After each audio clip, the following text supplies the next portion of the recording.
बिस्मिल्लाहिर्रहमानिर्रहीम। सबसे पहले अफसोसनाक ख़बर, एस.एम. ज़फ़र साहब इंतकाल कर गए। उनकी उम्र 93 साल थी।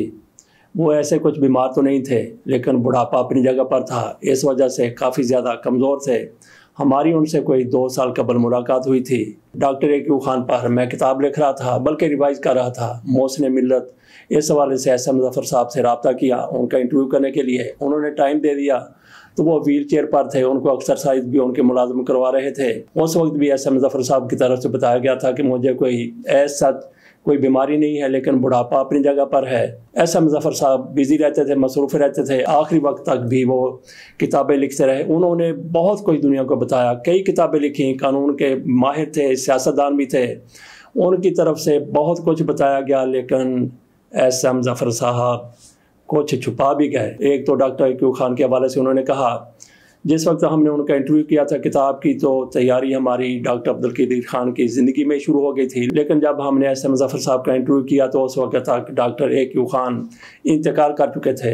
एस.एम. ज़फ़र साहब की तरफ से कहा गया कि जो डीब्रीफिंग हुई डॉक्टर ए.क्यू. खान की, तो उसमें मुझे फ़ौज की तरफ से भी नुमाइंदगी दी गई और ए.क्यू. खान ने भी कहा कि मेरे साथ एस.एम. ज़फ़र रहेंगे। तो वो कहते हैं कि मैं दोनों तरफ से नुमाइंदा था, दोनों तरफ से मुझ पर एतमाद किया गया था। एस.एम. ज़फ़र साहब की तरफ से बताया गया कि मुझे बहुत सी चीज़ों का इल्म है, कुछ मैं बता देता हूँ, लेकिन कुछ ऐसी चीज़ें हैं वो मैं किसी सूरत नहीं बताऊँगा। अब तो डॉक्टर ए.क्यू. खान इस दुनिया में नहीं रहे, अब तो बिल्कुल ही नहीं बताऊँगा।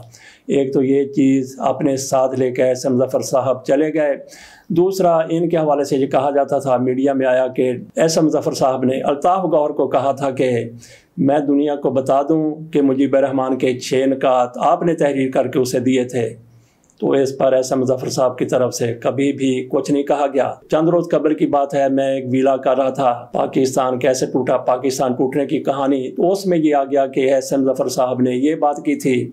तो मैंने फौरी तौर पर उनके पीए से बात की, उनको मैसेज भी किया, उन पर फ़ोन पे बात भी की। मैंने कहा कि मैं इस हवाले से एस.एम. ज़फ़र साहब से मिलना चाहता हूं। उन्होंने कहा कि मैं आपका पैगाम पहुंचा देता हूं। एस.एम. ज़फ़र साहब को मैसेज किया था।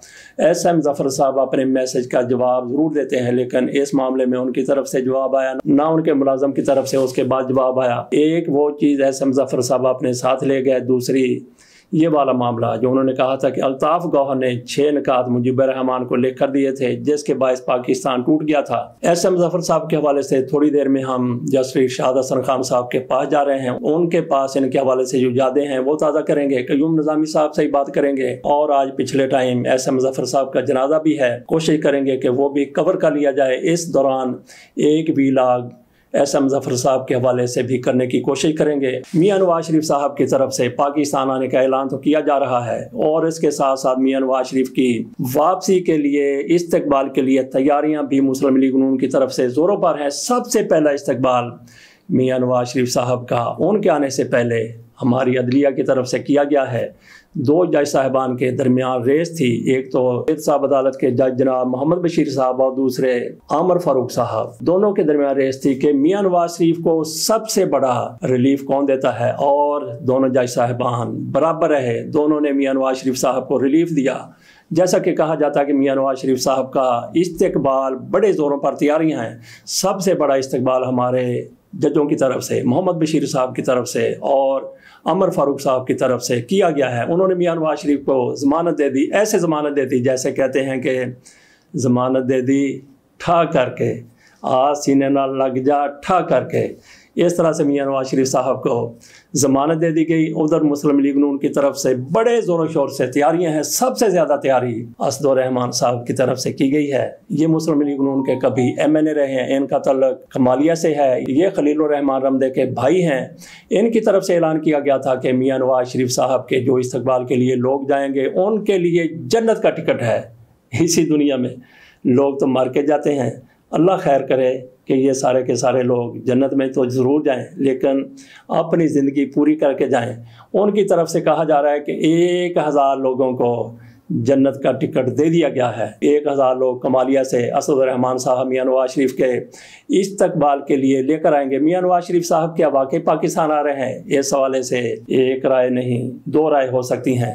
हमारे पास एक माहिर रूहानी उलूम आए थे, उनकी तरफ से कहा गया था कि ये मेरे सामने जायचा है, ये मुझे बिल्कुल नज़र आ रहा है कि मियां नवाज शरीफ साहब पाकिस्तान नहीं आना चाहते। उनको धक्का लगा कर ज़बरदस्ती से पाकिस्तान लाने की कोशिश की जा रही है। मियां नवाज शरीफ साहब जद्दा से, सऊदी अरब से दुबई पहुंच चुके हैं। 2 दिन उन्होंने वहां पे क़याम करना है। कल वो पाकिस्तान आएंगे, उनका धड़ल्ले से इस्तकबाल किया जाएगा।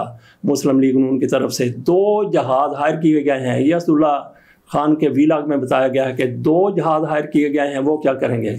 मियां नवाज शरीफ के आने पर वो लाहौर में पतिया निशावर करेंगे। मियां नवाज शरीफ साहब लाहौर के हर दिल अजीज महबूब लीडर हैं। ये मुस्लिम लीग नून समिति है, पतिया निशावर करेंगे। हो सकता है कि नोट भी फेंके जाएं, 1000 के नोट, 500 के नोट, 100 के नोट और 10 रुपए के तो कई नोट शायद फेंके जाएंगे, फूलों की पत्तियां।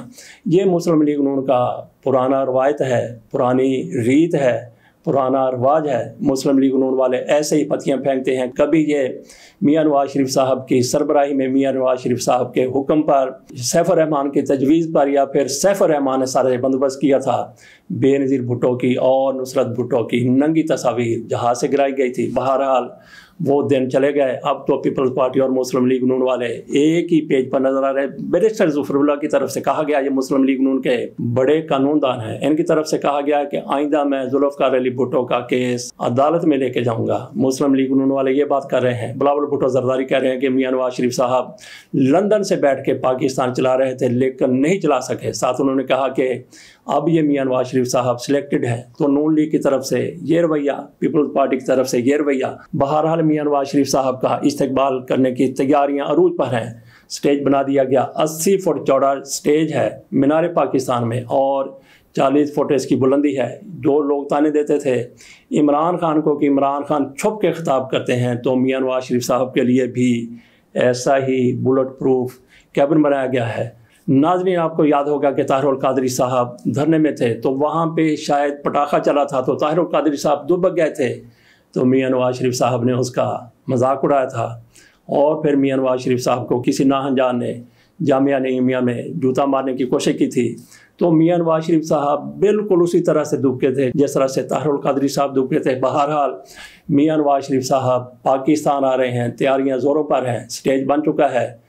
लेकिन आखिर पे सवाल यही है कि क्या मियां नवाज शरीफ साहब वाकई पाकिस्तान आएंगे, क्योंकि जेल जाने का उनको कोई ख़तरा नहीं है। लेकिन जैसा कि माहिर रूहानी उलूम की तरफ से कहा गया कि मियां नवाज शरीफ साहब पाकिस्तान आएंगे तो उनके लिए शदीद ख़तरा है। मियां नवाज शरीफ साहब के लिए पाकिस्तान आना उनके लिए इंतहाई खौफनाक और भयानक साबित होगा। उनको जो लोग यकीन दिला रहे हैं, असल में ऐसा नहीं है। सामने जो नज़र आ रहा है वो कुछ और है, लेकिन जो पस मंज़र में है वो कुछ और है। उनकी तरफ से ये पेशगोई की गई है। तो बाकी मियां नवाज शरीफ साहब को भी बहुत से ख़तरात का इल्म है। जब तक मियां नवाज शरीफ साहब जहाज़ से नीचे उतर नहीं आते उस वक्त तक मियां नवाज शरीफ साहब की आमद के बारे में यकीनी तौर पर नहीं कहा जा सकता कि मियां नवाज शरीफ साहब पाकिस्तान आ गए हैं। बहरहाल बड़े एतमाद में हैं तो इंतज़ार करते हैं। एक दिन दरमियान में रह गया है। हमारी ये कोशिश भी होगी कि कल तक मीनार पाकिस्तान की भी एक विज़िट कर ली जाए, उसको भी देख लिया जाए वहाँ पे किस तरह से मियां नवाज शरीफ साहब की तैयारियाँ हो रही हैं, उनकी आमद की तैयारियाँ हो रही हैं। बाकी हमने देखा कि सड़कों पर मियां नवाज शरीफ साहब के एक तो बड़े पोस्टर लगे हुए हैं, झंडे भी मुस्लिम लीग नून के लहरा रहे हैं।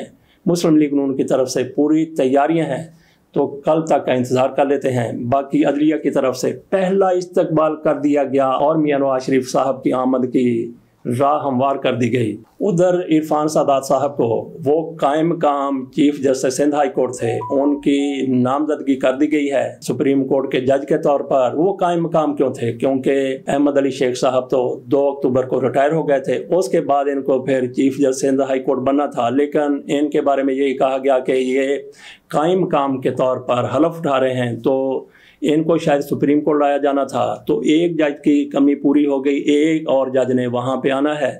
सवाल तो ये है कि इनको कायम काम क्यों कहा गया था, जबकि ये सीनियर मोस्ट थे, इनको तो chief justice Sindh high court होना था। बहरहाल ये कानूनी हलकों को बेहतर पता होगा कि उनको कायम काम क्यों चीफ जस्टिस सिंध बनाया गया था। इनकी जगह इनके बाद सबसे सीनियर को चीफ जस्टिस बनाने का ऐलान कर दिया गया है। उधर एक और जज की भी ज़रूरत है। आज सुप्रीम कोर्ट में कुल जजों की तादाद 15 है। इरफान सादात साहब के आने से 16 हो जाएगी।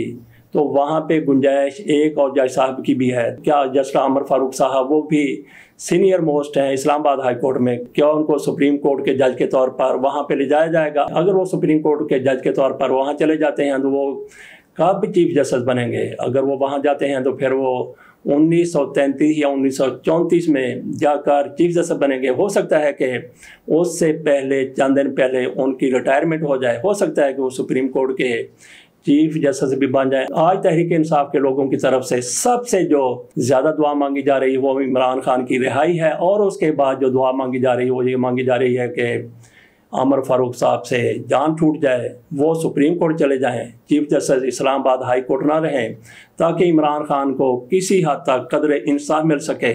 تو باقی ہم نے بات کی تھی کہ 17 دن کا چیف جسٹس، یہ ہم نے بات کی تھی عرفان سادات صاحب کے حوالے سے. وہ 3 اکتوبر کو قائم مقام chief justice Sindh high court بنے تھے، اور 20 اکتوبر کو ان کی نامزدگی ہو گئی ہے سپریم کورٹ کے جج کے طور پر. تو وہ 17 روز تک chief justice Sindh high court رہے. تو شاید اتنے تھوڑے سے عرصے کے لیے سندھ میں کوئی چیف جسٹس نہ رہا. بہرحال یہ بھی ایک ریکارڈ بن گیا. یہاں پہ تھوڑی سی بات کر لیتے ہیں لاڈلے کی. مسلم لیگ نون والے آج بھی کہتے ہیں کہ عمران خان لاڈلا ہے. کیوں لاڈلا ہے؟ کیونکہ ان کے لیے جج صاحب کی طرف سے حکم دیا گیا ہے کہ عمران خان کو سائیکل مہیا کی جائے، لیکن اس حکم پر ابھی تک عمل نہیں ہوا. عدالت کی طرف سے کہا گیا کہ عمران خان کی ان کے بیٹوں سے بات کرائی جائے، ابھی تک بات نہیں ہوئی.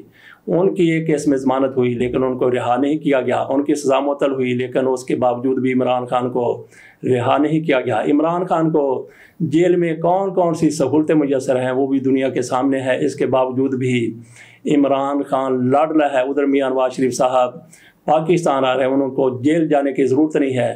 عدلیہ کی طرف سے ان کے لیے جو فیصلہ کیا گیا وہ آپ نے سن لیا ہے. ادھر بلاول بھٹو زرداری، ان کے بارے میں کیا خیال ہے؟ کل تک یہی کہا جاتا تھا کہ بلاول بھٹو زرداری پاکستان کے آئندہ وزیر اعظم ہوں گے. اب یہ کہا جا رہا ہے کہ میاں نواز شریف صاحب چوتھی بار وزیر اعظم بنیں گے. تو ناظرین، کیا آپ کو نظر آتا ہے کہ میاں نواز شریف صاحب چوتھی بار وزیر اعظم بن جائیں؟ ویسے میرا تجزیہ یہ ہے کہ میاں نواز شریف صاحب چوتھی بار وزیر اعظم نہیں بنیں گے. مسلم لیگ نون کو اگر جتایا جاتا ہے تو بھی میاں نواز شریف صاحب کی باری وہ لوگ نہیں آنے دیں گے جنہوں نے میاں نواز شریف صاحب کو نااہل کروایا تھا، میاں نواز شریف صاحب کو پاکستان سے باہر بھجوایا تھا. اور اب وہی میاں نواز شریف صاحب کو پاکستان تو لا رہے ہیں لیکن میاں نواز شریف صاحب کو چوتھی بار وزیر اعظم نہیں بنائیں گے. مریم نواز شریف صاحبہ وزیر اعظم بن سکتی ہیں، شہباز شریف صاحب وزیر اعظم بن سکتے ہیں، کیونکہ دونوں ہی آج کل. بہرحال اجازت دیجیے، اللہ حافظ.